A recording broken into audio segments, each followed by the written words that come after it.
So I'm sitting here in my kitchen, and I thought, on a Saturday morning, and I thought, I suppose I should just go ahead and record the introduction to this new music project I'd like to do, collaborative or open source.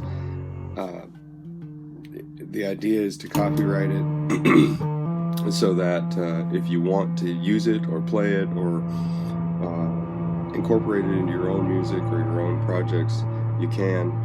You just can't sell it. But I can't sell it either. So, other than just make money off of playing music or something. But that brings me to my second point. All of the money that does come in, if it does, all $5, I'm sure, I'd like to donate to a charity, preferably a victims abuse type charity, victims of abuse type charity.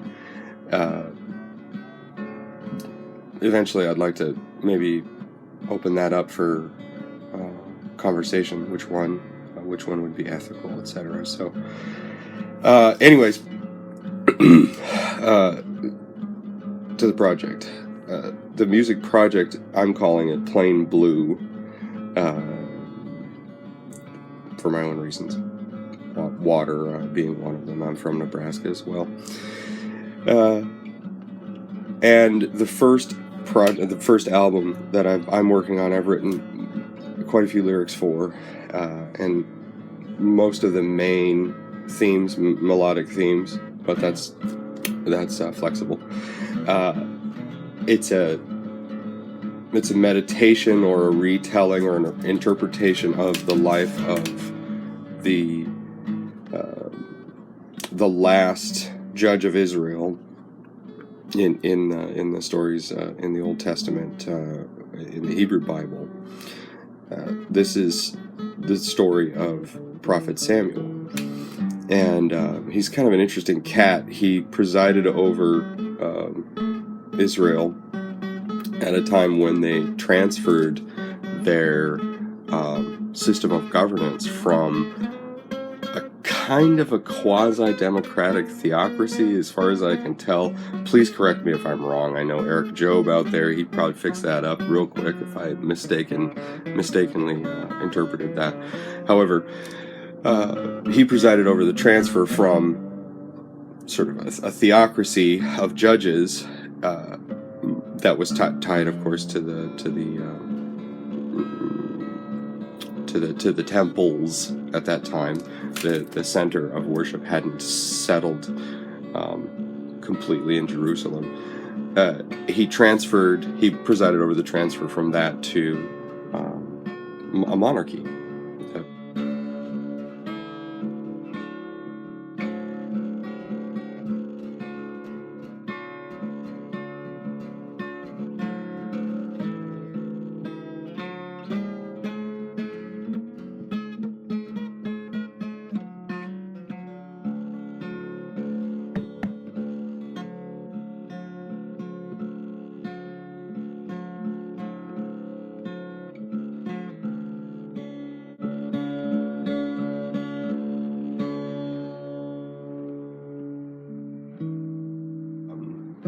It's not a religious piece, actually, although it has obviously overtones about faith and worship and religion, but it's more universal because it's musical and not bound to a particular religion. There's a lot of imagery that I've drawn from my exposure to Asian cultures, specifically Southeast Asian cultures, and also my exposure to the indigenous cultures of the Western Hemisphere, where I'm from. Specifically the northern Alaskan, would now be Alaskan cultures, and Central American. And then I'm from Nebraska, so I'm around a lot of Sioux and Pawnee and Omaha folks, so you get a different perspective from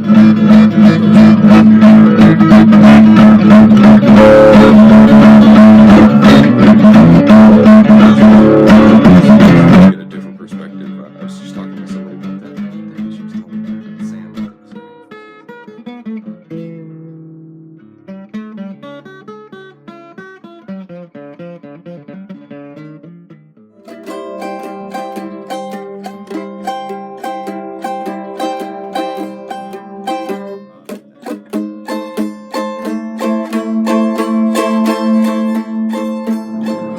I'm going to put out a couple of sound samples. They're going to be real simple. I have some more complex stuff, but it's not ready for public consumption. If you're really interested in the work, though, I'd love to send some music to you if you're interested in commentary or something. I really want this to be kind of an open source sort of music project. One of the underlying motivations, and then I'll lay off. One of the underlying motivations is my experiences with corruption within religious settings. My experiences with corruption, collusion, a lot of blind eyes turned, and of course my experiences with abuse in specifically the Orthodox Church.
They left ruts in the prairie, and you can still see them here in Nebraska.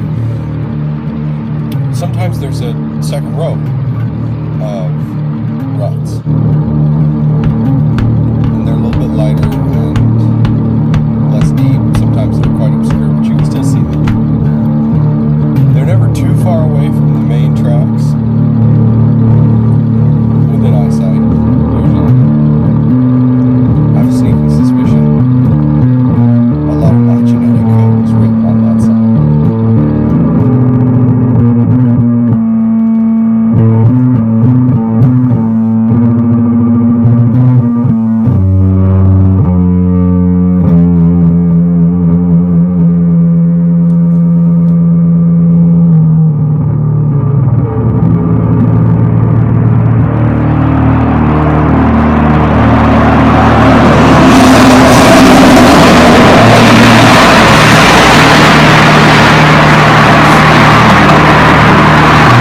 There will come a time again when more children will come forward from underneath what many would see as the protecting veil of black robes. More children will come forward as adults. More children will come forward from the cave of abuse.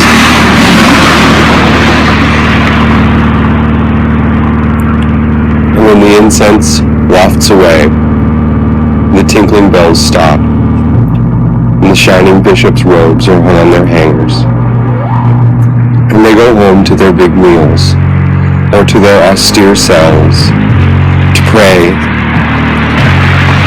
to be alone with their thoughts, alone with their conscience. There will be that many more children, some in adult bodies, lying alone in beds or in gutters or in coffins. Think well. Beware. We are always here.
My days with sadness, sometimes gentle, sometimes resentful. The hurt felt anew, loath to let go of the bread that nurtured me, though that bread grew green with mold and sickened me. Help me, I am drowning in sorrow. My words stick in my throat, my legs are leaden, my whole being frozen. I cannot move, I cannot help myself. There is no help for me. I am banished to Hades. Flames lap at my feet. Searing pain burns through my chest. There is no help for me. I cannot defend myself. There are no words. I am a liar. There is no defense for me. I have opened the gates of hell. Devils wait with bated breath to catch me, to devour me, to steal away my soul. There is no help for me. I beg, on bended knee, heaven help me, Master help me, lessen my torment. Bring me water to free my parched tongue. But I am spurned. There is no help for me. I sit before a jury, my sins weighed, measured by the Master. Guilty, there is no help for me.